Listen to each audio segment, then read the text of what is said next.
Suicide, आत्महत्या, जान से मर जाना।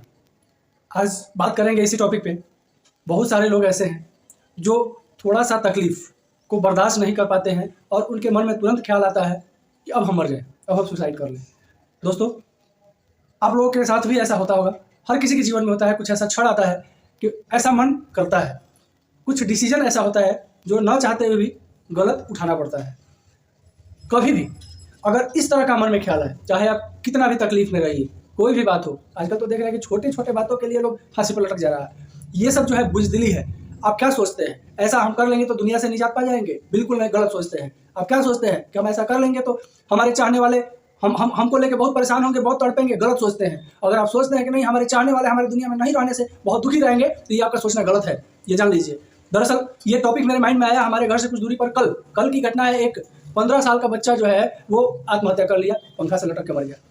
वो क्या सोचा होगा? यही सोचा होगा ना कि हम मर जाएंगे तो हमारे माता पिता हमको लेके बहुत रोएंगे, बहुत तड़पेंगे। सही बात है, माता पिता ही एक ऐसे हैं जिनको सबसे ज़्यादा एहसास होता है। लेकिन कितने दिन आपके जो चाहने वाले हैं आपको लेके कितना दिन रोएंगे? 2 दिन, 4 दिन, 10 दिन, महीना दिन सब भूल जाएंगे आप व्यवहार में। तो ये ख्याल सबसे पहले कभी भी अगर मन में आए तो आप बहुत विचार कीजिए, विमर्श कीजिए। उसके बाद सोचिए कि नहीं, हम दूसरे के लिए भले नहीं, अपने लिए जिएंगे। कुछ ऐसा करेंगे कि लोग मेरे लिए जो है कुछ ही दिन ना रोए, जीवन भर रोए। ऐसा अपने आप को बनाइए। और वैसा जब बना लीजिएगा, जैसे हमारे एपीजे अब्दुल कलाम जी साहब थे, अटल बिहारी वाजपेयी जी साहब थे, अगर वैसे लोग के जाने के बाद पूरी दुनिया रोई थी और आज भी रो रही है, तो ऐसा अपने आप को बनाइए कि हमारे जाने के बाद जो है ना, हमारे दोस्त और रिलेटिव सिर्फ नहीं, पूरा दुनिया रोए। ये जो मन में थिंक आता है कभी कभी, हर किसी के साथ आता है, हमारे साथ भी आता है, हर किसी के साथ होता है। अगर तकलीफ में है या कोई बोल दिया या किसी तरह का प्रेशर है तो चलो भाई ऐसा कर लेते हैं। लेकिन कभी भी ऐसा करना किसी भी तरह उचित नहीं है।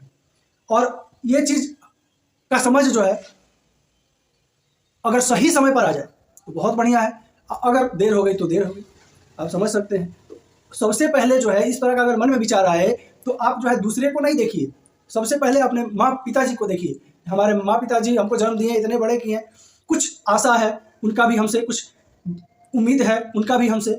उस उम्मीद को बिना पूरा किए हुए हम इस तरह कैसे कर सकते हैं? आजकल बहुत सारा रीजन है। जो स्टूडेंट्स हैं, जो फैमिली वाले हैं, स्टूडेंट्स जो हैं, पढ़ाई का प्रेशर, या बहुत सारे स्टूडेंट ऐसे भी हैं जिनको माता पिताजी कुछ बोल दिए तो उनके मन में इस तरह का थॉट आने लगा। तो ये क्यों? क्या माता पिता को बोलने का हक नहीं है? क्या इंसान की ज़िंदगी में दुख तकलीफ नहीं आता है? हर किसी के ज़िंदगी में दुख तकलीफ आता है, हर तरह का तकलीफ आता है। उस तकलीफ को झेलने के बाद जो आपको सुख मिलने वाला है वो ही दुनिया का आनंद है। तो आप जब तकलीफ को नहीं झेल पाइएगा, दुख को नहीं झेल पाइएगा, फिर सुख का आनंद कैसे लीजिएगा? तो सबसे पहले ये जान लीजिए कि इस तरह का मन में अगर विचार आता है तो आप जो है अपने माता पिता को के बारे में सोचिए। अगर आपको लगता है कि नहीं, हम माता पिता से भी मतलब जो है अलग रहेंगे, अपना कट के रहेंगे, या उनसे भी हमको सुख नहीं है, आप अपने आप को ऐसा बनाइए कि दुनिया आपको याद करे। आपके पास पड़ोस नहीं, पूरा दुनिया आपको याद करे। इतना मेहनत कीजिए कि सारे संसार को भूल जाइए, पूरी दुनिया को भूल जाइए, और सिर्फ अपने लिए जिंदा रहिए। अपने लिए जो है आप अपना जीवन को न्यौछावर कीजिए, और खुद में अपना जीवन को न्यौछावर करके देखिए कि आपका ज़िंदगी कितना सुख में, कितना आनंद में और कितना ग्रोथ करने वाला है। तो ये चीज़ जो है आजकल बहुत सारे लोगों को देख रहे हैं कि मन में इस तरह का लोग रखता है कि थोड़ा सा तकलीफ हुआ तो हम ये कर लेंगे, हम वो कर लेंगे, हम घर से भाग जाएंगे, ये करेंगे वो। ये सब जो है एक आपके मन का त्रुटि है, गलतफहमी है कि आप इस तरह से सोचते हैं। अपना सोच को पॉजिटिव रखिए। किसी भी सिचुएशन में आप जो है कितना तकलीफ में हो, आपको कोई भी डांट दिया हो, माँ हो, पिताजी हो, परिवार हो, कोई डांटा हो, कोई बोला हो, मार भी दिया हो, लेकिन आप उस समय मन को ये सोचिए कि हम अपने आप को उस लेवल पे ले जाएं कि अगला को हम जो है उसका जवाब शुद्ध सहित दे सके। और जिस दिन अपने आप को उस जगह पे लेके चले जाइएगा तो लोग जो है आपको डांटने का छोड़िए, आपको लोग सलाम करेगा।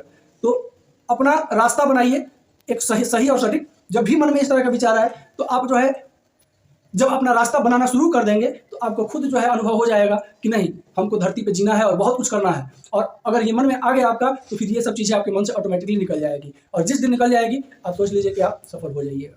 तो ये हर किसी के मन में जो है रहता है, कभी ना कभी आता है निगेटिव थिंकिंग जो है। तो निगेटिव थिंकिंग को एकदम पास मत भटकने दीजिए। हर समय पॉजिटिव रहिए, किसी भी समय में, किसी भी सिचुएशन में, और उसके बाद पॉजिटिव का जो फल होता है वो पॉजिटिव ही होता है। तो आपके साथ पॉजिटिव ही होगा। हम लोगों को एक सुंदर सा ज़िंदगी दी है, और इस ज़िंदगी को बखूबी जीना है जब तक हमारा आयु है। ये माइंड सेट कर लीजिए कि जब तक भगवान का बुलावा ना आएगा तब तक हम अपने से जाने के बारे में कदापि अपने मन में ये चीज़ को नहीं लाएंगे। अगर भगवान हमको धरती पे भेजे हैं, ऊपर वाले अगर हमको धरती पे भेजे हैं, तो उनका कुछ ना कुछ लक्ष्य होगा। अगर हम बीच में अपने आप को सुसाइड वगैरह का अगर माइंड में लाते हैं, तो समझिए कि भगवान के काम में आप बाधा डाल रहे हैं। और इस तरह का करना, अगर कोई सुसाइड करता है या आत्महत्या करता है, तो उसका बड़ाई कोई नहीं करता है। आप अपने आप को सोच के देखिए, हर समय उसको लोग गाली बकता है कि मारो वो ऐसा था, ऐसे गया। तो ये चीज़ अपने साथ ना होने दीजिए, और किसी भी सिचुएशन में आप जो है उस चीज़ से लड़िए और अपने आप को बुलंदी तक पहुँचाइए। आप निगेटिव थॉट तो एकदम मन में मत लाइए, किसी भी समय, किसी भी सिचुएशन में, किसी भी हालात में। और जिस समय अगर नेगेटिव थॉट आपके मन में आता है, भगवान को याद कीजिए, ऊपर वाले को याद कीजिए और ऊपर वाले से मदद मांगिए। देखिए आपको रास्ता दिखेगा, क्योंकि ऊपर वाले में बड़ा शक्ति है, सभी लोग जानते हैं।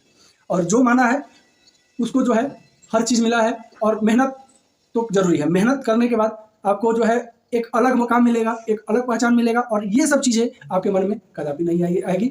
आप जो है ज़्यादा से ज़्यादा अपने काम में अपने समय को लगाइए। अगर पढ़ाई करते हैं तो पढ़ने में लगाइए, अगर काम करते हैं तो काम में लगाइए, बिजनेस व्यवसाय करते हैं तो बिजनेस व्यवसाय में लगाइए। इस तरह का मेंटलिटी, इस तरह का सोच कभी अपने दिमाग में नहीं आने दीजिए। चलिए, अगर मेरा वीडियो अच्छा लगा हो तो एक लाइक जरूर कर दीजिए। चैनल पर नए होंगे तो चैनल को सब्सक्राइब करना ना भूलिएगा, और एक प्यारा सा कमेंट भी कीजिएगा, ताकि इससे भी अच्छा वीडियो आपके लिए लाता रहूँ। अगर आपके मन में कोई टॉपिक है, कोई सलाह है, तो हमको कमेंट बॉक्स में दीजिएगा, ताकि मैं इससे भी आगे और इससे भी अच्छा वीडियो आप लोगों के लिए लाता रहूँ। नमस्कार, जय हिंद।